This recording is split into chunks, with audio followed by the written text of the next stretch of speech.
Salut la compagnie, eh bien ça fait longtemps que j'étais pas venu pour un podcast et là je reviens, j'ai un sujet en fait personnel avec un titre donc je parlerai de résistance et de lâcher prise.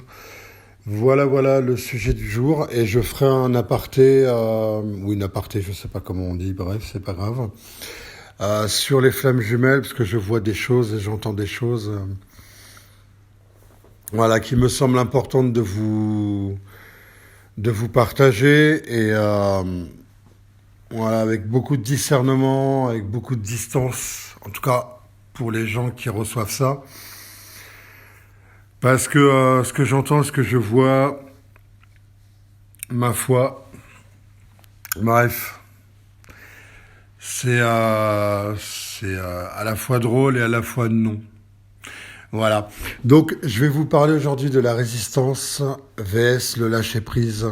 Pourquoi? C'est une histoire personnelle qui a son importance et c'est pour ça que j'ai envie de vous la partager aujourd'hui et notamment par rapport à la petite parenthèse. Et pardonnez-moi si je tousse encore, c'est justement, je vais vous raconter cette histoire qui pour moi est extraordinaire. Bon, je vous ferai la parenthèse, flamme jumelle après. À peu près, depuis le 13 février, j'ai ressenti comme une gêne au niveau de ma gorge, tout ça. Et je sais que moi, je mets beaucoup de chauffage.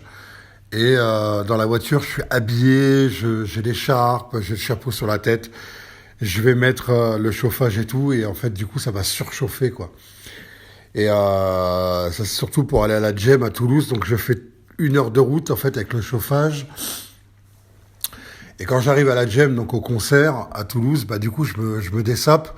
Mais à l'intérieur, à un moment donné, il fait chaud. Donc quand je sors dehors, il fait froid, donc je me couvre, en fait, je remets les vêtements que j'avais en fait dans la voiture, écharpe et tout. Et en fait, il y a une espèce de circuit qui se fait comme ça. Et j'avais une gêne à un moment donné, quand je suis rentré le 13, j'avais une gêne à la gorge le lendemain. Donc le mardi, mercredi, j'avais une gêne.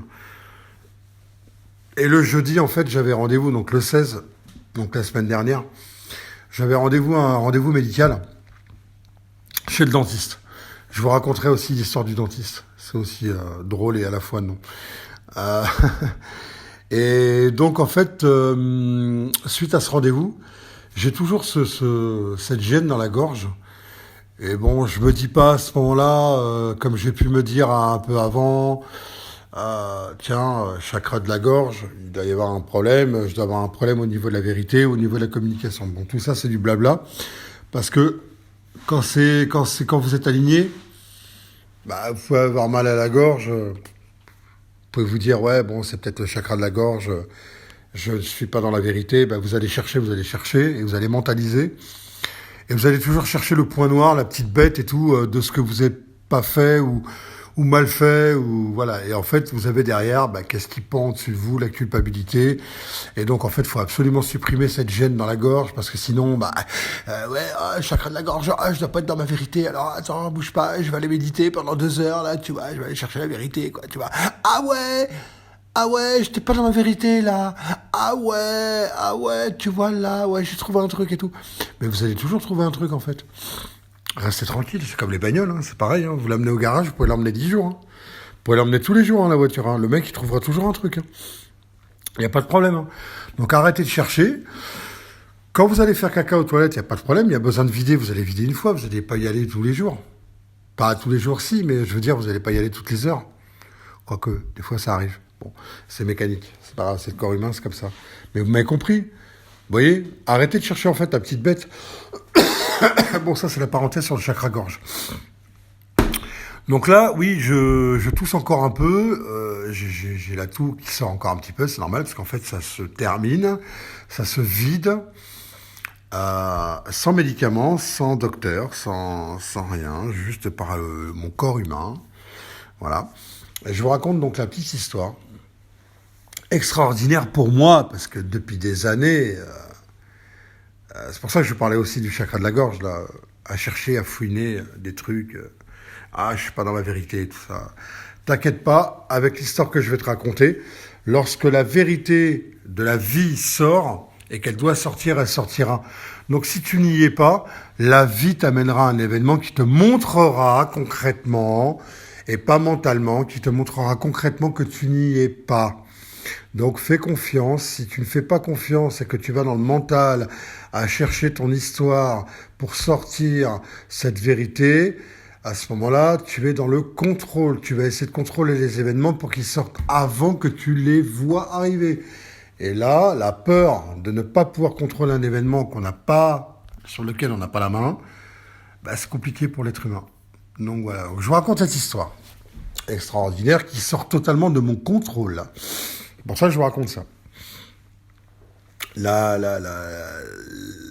toujours la peur, en fait, du coup, de savoir ce qui va se passer derrière. Donc, du coup, on va essayer de contrôler cet événement pour essayer de le maîtriser au mieux, pour essayer d'en tirer, en fait, le jus qu'on veut en tirer, et pas, en fait, ce que la vie veut en tirer réellement, ce qu'elle voudrait qu'on en tire.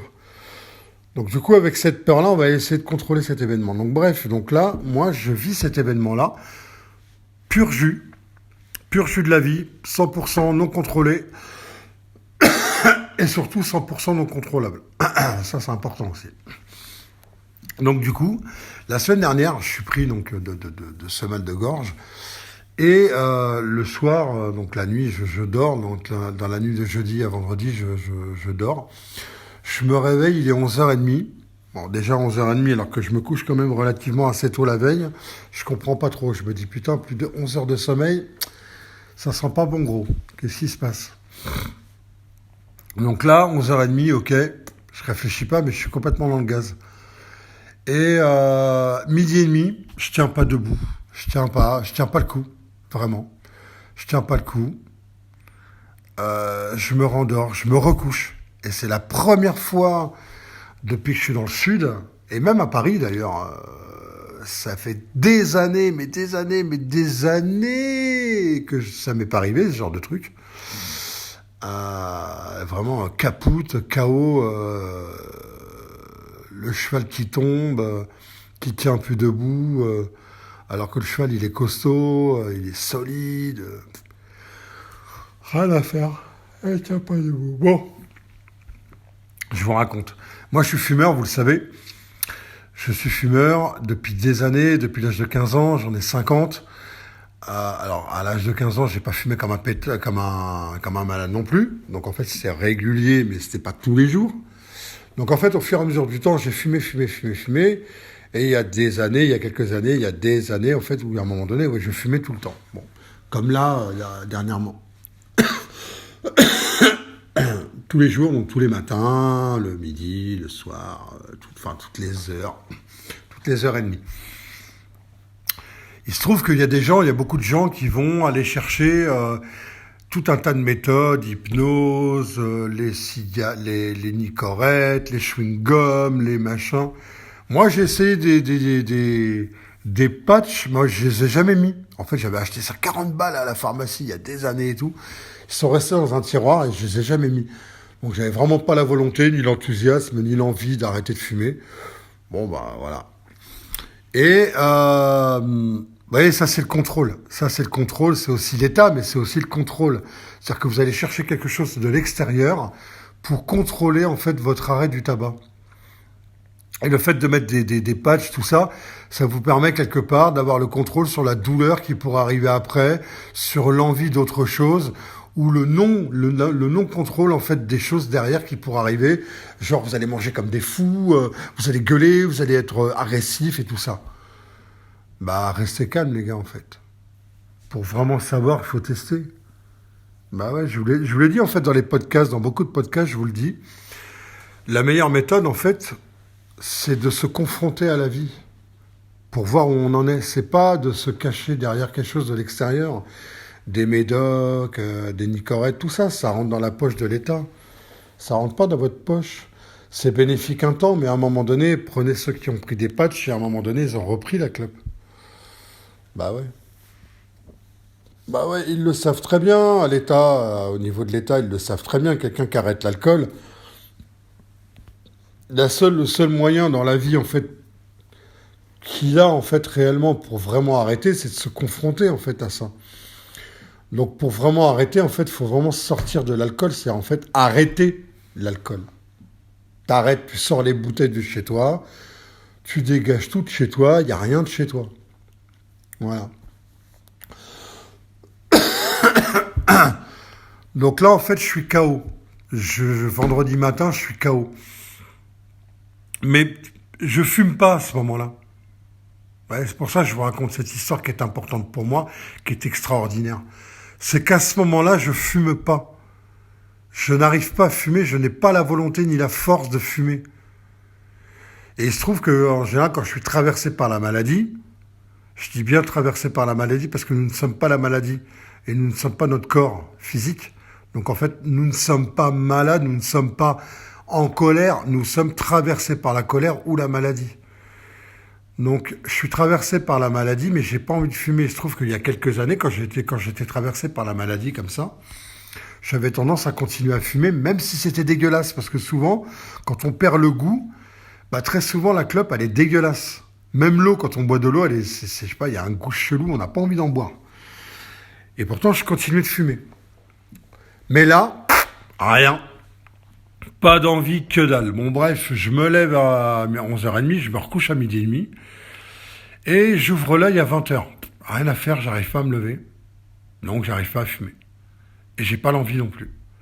Donc, c'est pas la clope qui va me faire lever, en fait, pour fumer, genre, et après me recoucher. Même pas. Elle a même pas cette force-là, cette capacité-là qu'elle avait avant, la clope, sur moi. Pour ça que je vous raconte ça, c'est super important de vous dire ça.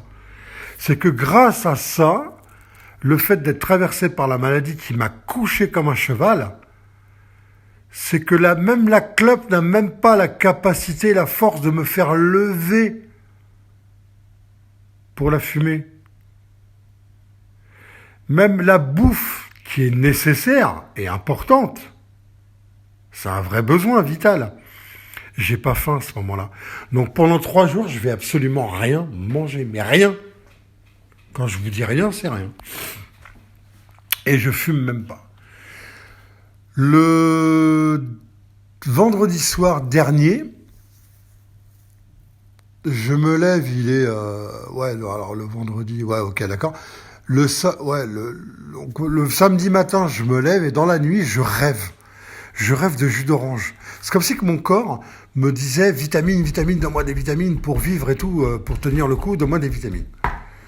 Ok. Le lendemain matin à 9h, parce que j'étais levé à 7h tellement que j'avais dormi, je me lève, je me prépare et tout, je prends ma douche et je file à Intermarché pour acheter du jus d'orange. Et là, j'achète 4 bouteilles. Les 4 bouteilles, en même pas 2 jours, elles sont parties, gros. En même pas 2 jours, elles sont parties. J'ai bu du jus d'orange à gogo comme j'avais jamais bu de ma vie, quoi. Et je vais à Intermarché, j'essaie de fumer. Et ben, gros, tu me crois ou pas, j'arrive pas. J'arrive pas à fumer. Je fume une latte, vous savez, une latte, c'est une petite bouffée comme ça, là, mais très rapide, tu vois. J'essaye. La bouffée, elle passe pas. La clope, elle s'éteint, je rentre dans Intermarché, je ressors, je la rallume, rien à faire. La deuxième bouffée, elle passe pas. La clope, elle a fini en caniveau. J'aurais pu très bien la garder, en fait, dans la poche et la garder pour chez moi pour plus tard. Non, rien à faire. Comme si que le geste, il était devenu automatique. Et voilà. Je jette la clope dans le caniveau. Elle finit en caniveau. Je rentre, j'arrive pas à fumer. Je bois du jus d'orange. Je ne fume pas, je n'arrive pas à fumer. Le samedi midi, je me recouche. Ouais, le samedi plutôt après-midi. Ouais, j'arrive à me recoucher, mais il est 14h, je crois. Et j'ouvre un peu l'œil vers 18h, mais je me recouche. Donc en fait, toute la journée, toute la nuit, j'ai dormi le samedi. Mais vraiment impossible, non, je vous le dis. Hein. Impossible d'être debout, je tiens pas debout. J'ai comme un espèce de virus, je sais pas ce que j'ai exactement, mais c'est une sorte de grippe. Parce que j'avais mal aux jambes, en fait, j'avais les jambes arquées comme si que j'étais genre John Wayne à la retraite à 68 ans à taux plein, quoi. Voilà. Les jambes arquées, je marchais comme un cow-boy. J'avais les muscles comme si que j'avais fait 10 heures de sport d'affilée. C'est comme une grippe, quoi. Alors, c'est pas le Covid non plus, j'ai pas fait de test, mais c'est pas le Covid non plus, je le sais. Je connais les symptômes, même si je ne l'ai jamais eu, mais je connais les symptômes. Les symptômes sont les mêmes à peu près qu'une insolation solaire où vous avez la température, où vous avez froid, vous tremblez alors qu'il fait chaud là où vous êtes. Vous avez les dents qui claquent, vous avez enfin plein de symptômes comme la grippe, mais c'est pas le coco. Donc à mon avis, j'ai dû choper une espèce de grippe, un truc comme ça, j'en sais rien. Bref, j'arrive toujours pas à fumer. C'est ça l'important pour moi. C'est que j'arrive toujours pas à fumer. Ça, c'est la fin de la maladie, les gars. Sans médoc, sans rien. Juste avec l'énergie de mon corps. Yes. Donc, on est samedi, je me recouche, je me réveille le dimanche matin très tôt, genre 7-8 heures, je crois. Et là, toujours pas envie de fumer. Mais c'est rigolo pour moi à ce moment-là, je me dis putain, j'ai envie de fumer, pas fumer et tout. Bon, c'est vraiment, je regarde vraiment, je m'observe quoi. Et rien à faire, toujours pas. Par contre, j'arrive à remanger le midi. J'arrive à me remanger un peu de poisson, un peu de purée. J'ai envie de, non, un peu de poisson. J'ai envie de léger, j'ai pas envie de lourd en fait. Mon corps, il a pas envie de lourd. Donc je mange juste du poisson. Et puis le soir, je mange un peu de viande blanche. Donc je suis vraiment dans la légèreté là, corporelle. Et j'arrive toujours pas à fumer. Ouais. On est dimanche soir. J'arrive toujours pas à fumer. Arrivé lundi matin, je me réveille tôt. Pareil, là je commence à aller un peu mieux. Et ça va un peu mieux. Je commence à manger un peu. Là, je mange 2 yaourts le matin, un peu de jus d'orange. Comme un petit déj dans un hôtel en fait. Et je commence à, je sais pas, être de plus en plus léger. Je commence à respirer, je sens ma respiration qui est en permanence fraîche dans ma bouche, tout le temps fraîche. Alors qu'habituellement, en fait, j'avais plutôt la respiration tiède ou chaude. Et là, même là, quand je vous parle, là, j'ai la respiration dans mon nez qui est tout le temps fraîche, dans ma bouche tout le temps frais, et j'ai un goût dans la bouche que j'avais pas avant. Donc, est-ce que je suis en train de récupérer le véritable goût que j'avais quand j'étais plus jeune et que je fumais pas ? Ben, j'ai plutôt l'impression, ouais. Donc là, j'arrive à reboire de l'eau, donc j'ai arrêté le jus d'orange, parce que le goût, il est passé, donc là, j'arrive à reboire de l'eau. Et grosso modo, en fait, depuis jeudi dernier, je n'arrive toujours pas à fumer. Aujourd'hui encore, là, maintenant, pendant que je vous parle, j'ai toujours pas refumé. Je ne sais absolument pas combien de temps ça va durer. Je n'ai pas de prétention de me dire, ouais, ça va... Ouais, je ne sais pas si ça va marcher. Je n'en sais absolument rien. Tout ce que je sais, c'est que là, maintenant, pendant que je vous parle, je ne fume pas. Donc, dans le moment présent, là, maintenant, je ne fume toujours pas. Ça, je le sais. Maintenant, je garantis pas que dans 1 heure, une demi-heure, je vais pas me mettre à fumer. Le paquet, il est dans le tiroir.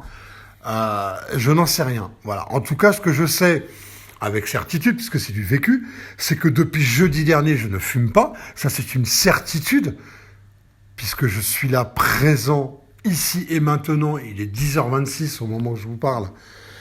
Je n'ai toujours pas fumé. Donc ça, c'est une certitude. Maintenant, dans 1 heure, j'en sais rien. Donc, j'ai pas de prétention particulière à me dire, ouais, ça va marcher. L'avenir me le dira, je n'en sais rien pour l'instant. En tout cas, je suis très fier de moi, parce que ça fait quand même plus de 30 ans que je fume. Et croyez-moi, j'ai déjà testé avec des trucs et tout, d'hypnose, la cigarette électronique.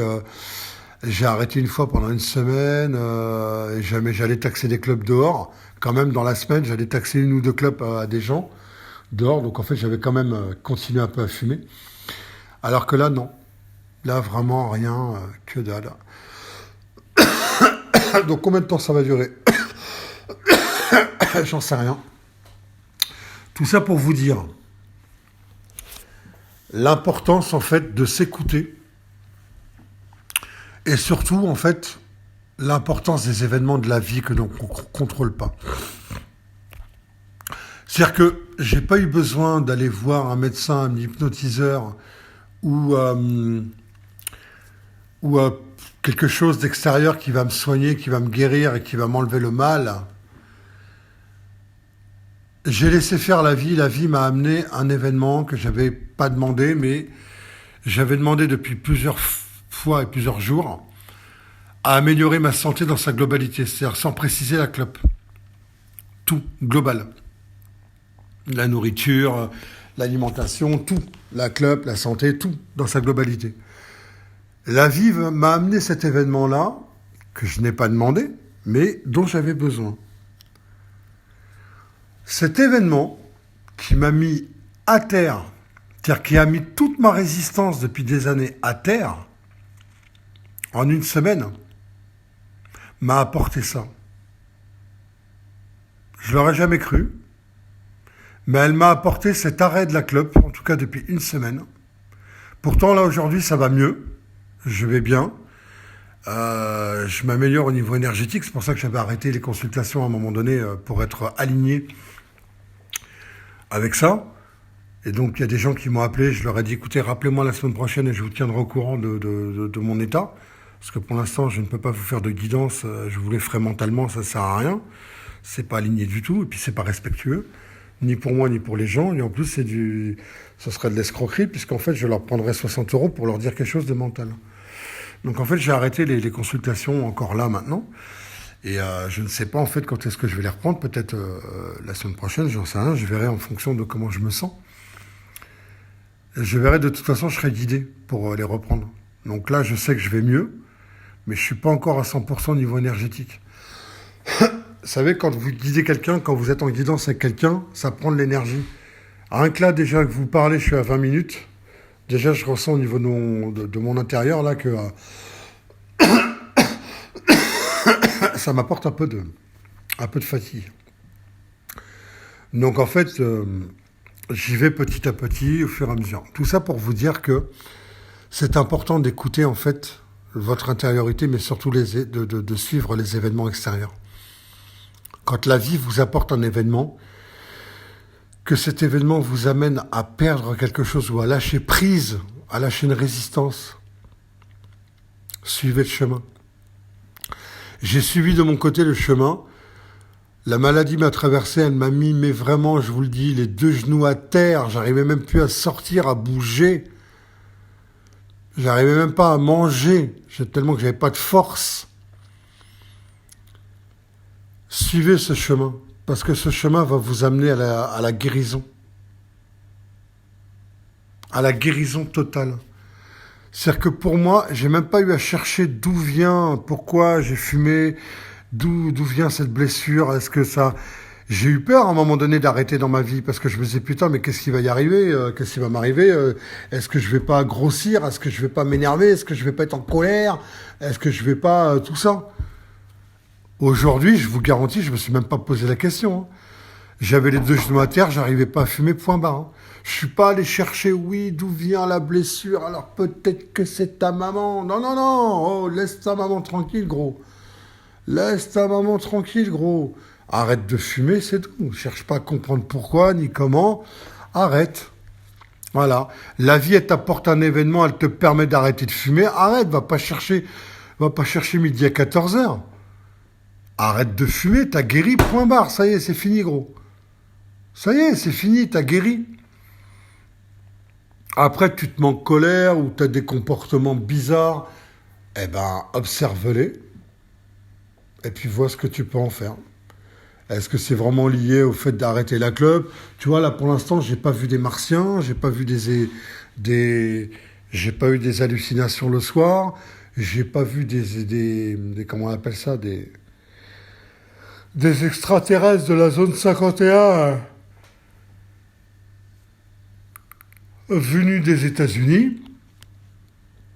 J'ai pas vu Roswell non plus, il est pas venu me voir. Peut-être qu'il veut pas de moi, je sais pas. Peut-être qu'il est là, mais il a pas voulu me voir. J'ai pas eu d'hallucination particulière, non, rien. Donc voilà, pour l'instant, tout va bien au niveau psychique, au niveau physique. Je mange pas plus que d'habitude. Mais je mange pas moins non plus. Voilà, en tout cas, tout ce que je peux dire avec certitude, c'est qu'aujourd'hui, maintenant, à 10h32, on est le 25 février 2023. Je fume toujours pas. Voilà ce que je fais dans le moment présent. Et bien sûr que j'ai espoir de continuer. Maintenant, je n'en sais rien. Voilà. Je verrai sur le moment. En tout cas, voilà ce que je voulais vous dire. Et je voulais vous faire une aparté aussi sur les flammes jumelles. Ça me paraît important de vous le partager. Je vois beaucoup de gens qui font des vidéos sur les flammes jumelles, j'en ferai aussi, mais à ma manière. Et je vois surtout les commentaires. Alors, ce que les gens disent dans leurs vidéos, c'est intéressant et c'est vrai. Mais maintenant, c'est les gens, en fait, comment ils le prennent et comment ils l'interceptent, comment ils le perçoivent, me paraît en fait biaisé. Mais après, ça leur appartient, ils font ce qu'ils veulent, ils le prennent comme ils veulent et de la manière qu'ils veulent. Il n'y a pas une vérité, effectivement. Mais moi, quand je vois des commentaires où il y a des gens qui pensent vraiment être flammes jumelles parce qu'ils ont vécu un truc à leur boulot avec une personne et que l'autre personne leur a dit tel truc ou quoi. Restez calme en fait, asseyez-vous, prenez un thé, tranquillement, posez-vous, calmez-vous en fait. Je vois avant j'étais dans des groupes, mais j'y suis vraiment pas resté longtemps parce que ça m'a gavé de voir toutes ces personnes en fait être vraiment dans l'illumination totale. De se dire, ah mais ouais, mais tu vois, ouais, ma flamme jumelle, te rends compte, ouais, putain, mais c'est incroyable, ah là là, mais c'est incroyable, mais quelle histoire, et toi, mais quel cadeau de la vie. Moi aussi, je suis passé par, le cadeau de la vie, tout ça, machin, mais je parlais pas de ça, moi, à l'époque. Et en fait, ces personnes-là, en fait, dans ces groupes-là, sont totalement dans l'illumination de croire qu'en fait, ils sont tous flammes jumelles. Mais il y a un truc que je vous demande, en fait, c'est de répondre à cette question-là. Posez-vous cette question-là. J'ai pu remarquer dans beaucoup de groupes qu'il y a plus de 30 000 personnes, en fait, qui se pensent flammes jumelles. Parce qu'en fait, ils sont dans ces groupes-là. Donc, il y a plus de 40 000 personnes, 50 000, voire 60 000, 70 000, au total, dans tous ces groupes-là, et dans d'autres choses, plus de 70 000 personnes en France qui croient être flammes jumelles. Ça veut dire que dans le monde, il y a 70 000 personnes dans le monde qui sont regroupées en France, qui sont regroupées en France et qui croient qu'ils sont flammes jumelles. Essayez de répondre à cette question-là. Êtes-vous sûr d'être flammes jumelles? Êtes-vous sûr d'être tous regroupés en France? Non, parce qu'il y en a aussi au Canada. Donc peut-être qu'au Canada, il y en a peut-être 70 000, 80 000 aussi dans des groupes de flammes jumelles qui croient aussi qu'ils sont flammes jumelles. Donc ça ferait 140 000. Aux États-Unis, il y en a je ne sais pas combien qui aussi croient qu'ils sont flammes jumelles. Donc peut-être qu'il y en a peut-être plus de 100 000. Donc du coup, dans le monde, là, on serait peut-être un peu plus de 200 000. Vous croyez vraiment à ça? Posez-vous la question. En fait, c'est super simple. Croyez-vous vraiment qu'on est plus de 200 000 à être flammes jumelles? Alors qu'en fait, personne n'a la vérité là-dessus. Moi, j'y crois absolument pas qu'on soit plus de 200 000 comme ça à être flammes jumelles. J'y crois absolument pas. Déjà d'une, parce que c'est un parcours qui est pas simple. C'est pas un parcours d'illuminé. C'est pas parce que tu as rencontré ton jumeau ou ta jumelle que tu te dis oh quel cadeau de la vie et tout, alors qu'en fait en réalité chez toi tu es en train de souffrir. On a l'impression que tu as les boyaux dehors, qu'on t'a mis un coup de couteau Jack l'Éventreur et on t'a éventré et que tu as les boyaux qui sont dehors. Donc en fait tu es en train de bouffer toute ta souffrance pendant que tu es derrière. Et que devant les caméras et tout ça machin, tu te dis ouais quel cadeau, c'est génial et tout, merci mon jumeau. Ah mais je l'ai croisé dans la rue il y a pas longtemps et je suis en contact avec lui. Arrête, assieds-toi, tranquille, arrête. Sors de l'illumination, sors de là, t'es peut-être pas flamme jumelle. Voilà, donc pose-toi bien la question, est-ce que t'es flamme jumelle ou pas? Et arrête en fait, arrête. Arrête les vidéos de flammes jumelles, blablabla. Moi aussi, je vais en parler parce qu'on m'a ramené là-dessus, mais je vais en parler à ma manière. Donc, si ça te fait mal à ton ego, arrête de m'écouter. Si ça te fait du bien à ton ego, que ça te bouscule un petit peu, et ça te dit, ouais, bah écoute, ça change un peu des autres, eh ben reste avec moi, ça me fait plaisir, il n'y a pas de problème. Mais sache un truc, c'est que je serai absolument pas complaisant. Mais sache un truc, par contre, et ça, c'est pas pour rassurer l'ego non plus, je suis pas là pour rassurer les gens, c'est qu'effectivement, si on a eu un parcours de flammes jumelles réel, je dis bien réel, c'est important, croyez-le, c'est important, réel, c'est qu'en fait, ce parcours avec cette personne-là, il est fait pour être après avec cette personne-là dans un couple. Arrêtez les histoires qu'on vous dit, là, on vous fait croire et tout, qu'en fait, c'est pas obligé qu'en fait, ce soit avec le couple. À un moment donné, vous finissez par y croire, parce qu'en fait, on veut vous détourner du chemin. Si vous êtes arrivé dans ce parcours-là avec cette personne-là, c'est que vous devez aller avec cette personne-là à un moment donné dans la vie. Vous avez vu ça où, vous, que l'univers, il est là, sadique, pervers et tout, en train de vous dire, ouais, bah tu vas te guérir là, gros, mais ce sera dans une vie prochaine, et puis tu vas devoir refaire tout le chemin de la connaissance et de l'éveil pour retrouver ton jumeau. T'as vu ça où, toi? T'as vu ça où, cette perversité de l'univers, toi? Sors de là, sors des films. Assieds-toi tranquillement, prends un thé, un jus d'orange, ce que tu veux. Mais arrête l'alcool aussi, surtout, c'est vrai, c'est important. Ouais. Arrête l'alcool et les médocs, pose-toi tranquillement, médite. Mais arrête de penser qu'en fait, tu vas pas faire ta vie avec dans ce couple-là, parce que c'est faux.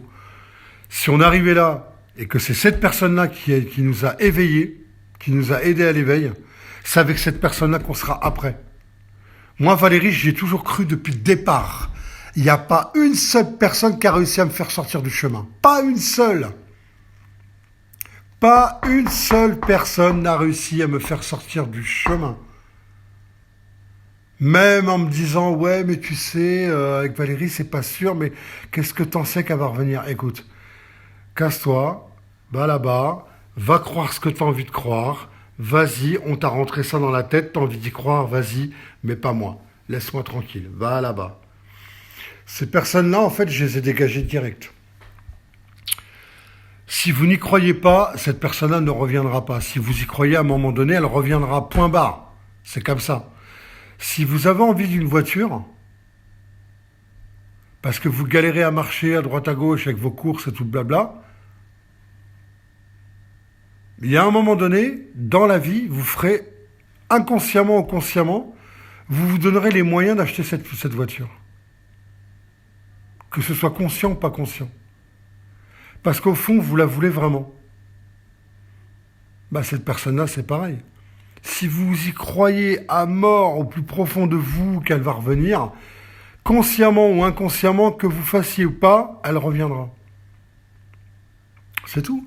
Mais c'est pas parce que vous êtes illuminé en disant «Oh, quel cadeau de la vie, ah, mais c'est génial, merci à toi mon jumeau de m'avoir cassé la gueule».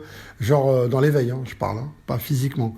Mais dans l'éveil, psychiquement, c'est un cassage de gueule en fait, hein, quand vous la rencontrez vraiment, cette personne-là. Elle vous démonte la gueule, quoi. Bah là, c'est pareil. Rentrez pas dans l'illumination de faire semblant d'être ah, merci pour ce cadeau de la vie, alors qu'en réalité, vous avez les tripes dehors, vous souffrez. Ouais, c'est une souffrance au départ. Bah, acceptez-le. Ouais, je souffre et tout, d'avoir rencontré mon jumeau, ma jumelle. Bah, c'est une souffrance au départ. Ouais, je souffre et tout. Putain, ça me fait souffrir et tout, c'est horrible et tout. Bah, acceptez-le, en fait. Puis vous irez mieux après. Mais sortez de l'illumination, genre faites semblant d'être dans l'illumination, d'être bien et tout, qu'elle vous a fait un cadeau, cette personne, alors qu'en fait, elle vous a sorti des tripes dehors. Arrêtez un peu, là. Voilà ce que je voulais vous dire sur tout ça. Je vous dis à bientôt, portez-vous bien, ciao, ciao.